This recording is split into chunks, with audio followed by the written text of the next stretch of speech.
Good afternoon, everybody.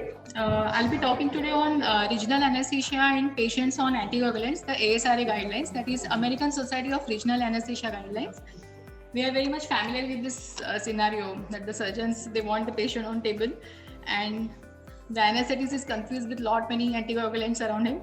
Because of introduction of these new potent anticoagulants has resulted in concerns about increased risk of spinal hematoma. So that is why this was a Vanderbilt study which has showed that neurological outcome in patients with spinal hematoma following neuraxial blockade.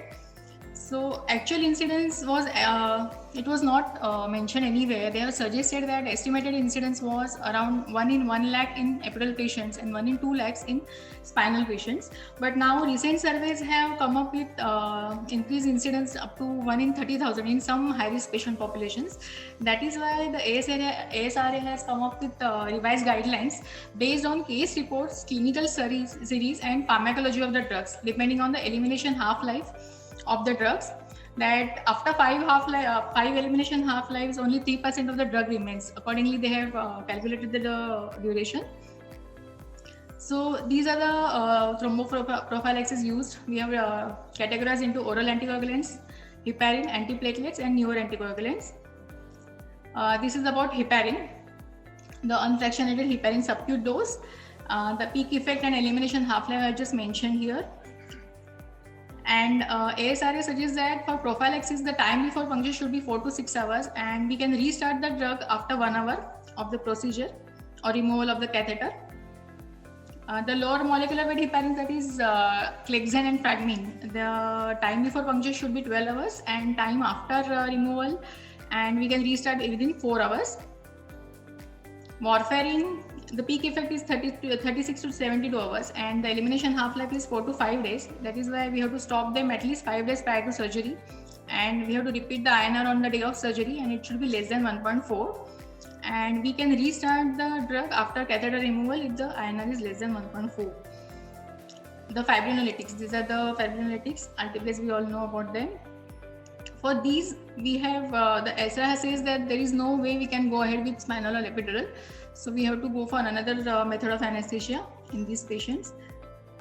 Antiplatelets, these are the antiplatelets. We have categorized them aspirin and other clopidogrel, ticagrelor, abicipamax, and NSAIDs.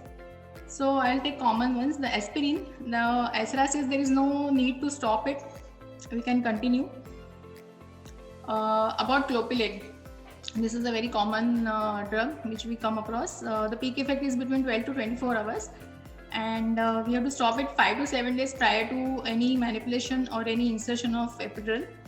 And we can start it immediately after the puncture, or we can after the removal of catheter. If loading dose is needed, then we have to wait for 24 hours. Prasugrel, we have to stop because it's a long-acting drug, so we have to stop at least 7 to 10 days. And we can restart immediately, similar to clopidogrel. And if no loading dose, if loading dose is required, then we have to wait for 24 hours. Brilinta, it is for 5 to 7 days again for the time before puncture, and we can restart it 6 hours later. This is about Arixtra. This is also we have to wait for 36 to 42 hours, and we can restart the drug after 6 to 12 hours. And this is about Xarelto. The peak effect is in 3 hours. The elimination half-life is almost 7 to 11 hours. So that is why they have come up with 3 days before the puncture, and we can restart the drug 4 to 6 hours later.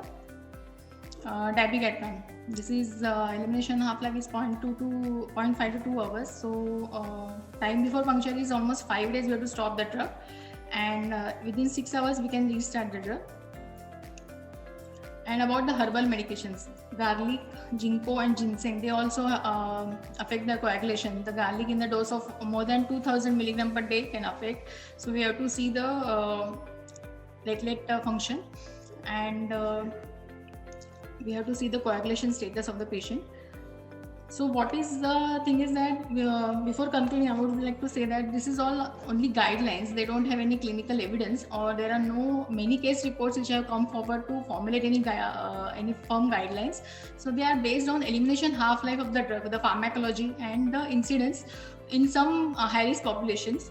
So one must be vigilant in monitoring the early neurological dysfunction, and there should be prompt intervention needed in those patients.